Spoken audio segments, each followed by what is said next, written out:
Hi, welcome to Discovering Biblical Treasures, our mini-series on Chanukah, Part 2. Today we're going to be looking at, again, 1 Maccabees, which is the story of Chanukah, and we're going to start on chapter 3, and we're going to go from verse 1 to chapter 9, verse 22. This is the story of Judas Maccabee. This is the story of Chanukah. Judas Maccabee was a daring military leader. He had the knowledge for it. He had the gifts for it. He put together an army and he defeated Antiochus the Fourth, the Fifth, and Demetrius the First. These are the three, if you will, sequential kings that were kings of the Seleucid kingdom that were controlling Judea, Jerusalem, and most importantly, the temple. Judas is celebrated as a redeemer, a savior, you can almost say the Messiah.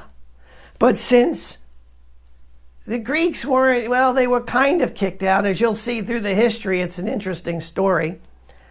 But since the Romans ended up destroying Judea, if you will, as a nation and making it part of the Roman Empire, he didn't quite fit all the Messiah traditions, but at his time he was considered Messiah. Judas defeated Apollonius, and when he defeated him, he took his sword, Apollonius' sword, and carried it into subsequent battles, like David did when he killed Goliath. For the legends tell us that not only did he grab his head to show Israel he won, he also grabbed his sword. And then when he went into subsequent battles, he took that sword with him. Continuing on, along the way in these great battles, I'm just going to describe a couple. One of the battles is he met the general Seron, who had superior numbers. And Judas gave a speech to the army that echoed the one Jonathan gives the army in 1 Samuel 14:6. He wins that battle, but then Antiochus IV, who was king at the time, pursues him across the land, and Judas would hide in the mountains and was able to do this. But Judas didn't have money. He didn't have the support he needed of the people. A lot of people in Jerusalem just loved Hellenism. Eventually, Antiochus IV gave the general Lysias about half of his army and all of his elephants to go destroy Judea, and Jerusalem. And then he was supposed to resettle foreigners in the land. He wanted to destroy the Jews completely. Had an army of about 40,000 men. And at the time, Jerusalem was inhabited by a lot of Gentiles. A lot of Greeks were there. The temple was in pagan hands. Pagan worship was going on in the temple. This is what infuriated the Maccabees to call to order. There was an assembly at a town called Mizpah, and they determined there, Judas and his generals decided, here's how we're going to retake Jerusalem. We're going to go in and get to the temple. As the story continues, Gorgias, another general of the Seleucid Empire, he was surprise attacked by Judah and Judas destroyed a large part of his army. Judas was using guerrilla tactics, and that's why he won. And Judas then, because of this defeat, which was outside of Jerusalem, was able to take Jerusalem, and he took back the temple, put it back into Jewish control. Judas removed the temple. He removed the temple furnishings that were pagan, brought back the ones that were Jewish, like the altar table and the menorah, and he started the rituals, the proper rituals that told us about our worship to the Lord. And Chanukah becomes the festival of the rededication of the temple under Judas. Hanach meaning to dedicate.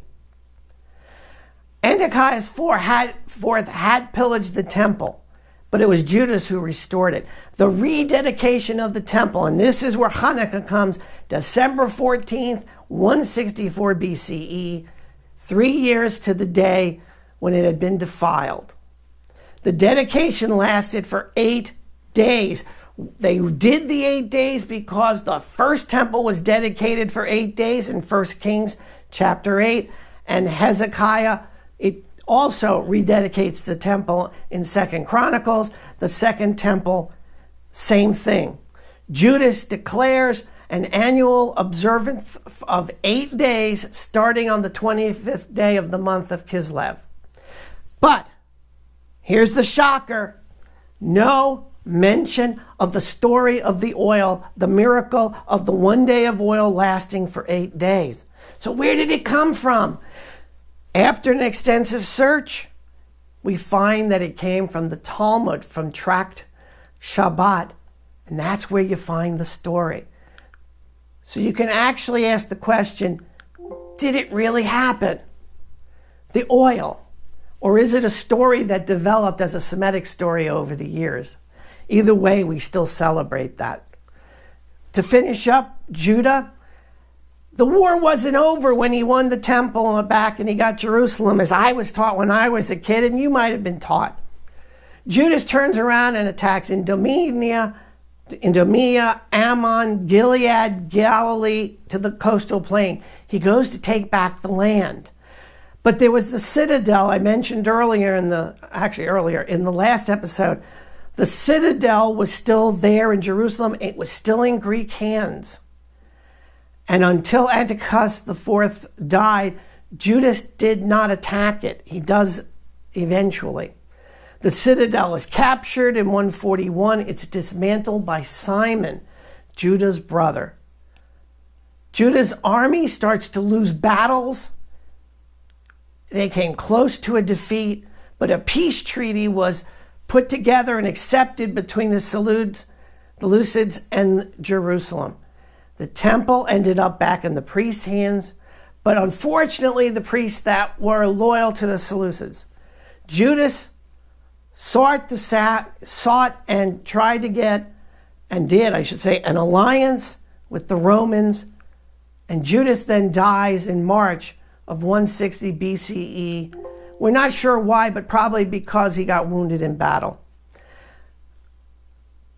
That is the story of Judas Maccabee. I hope you found it interesting as we continue with part 3 of this mini-series. God bless you. Thanks for listening, and shalom.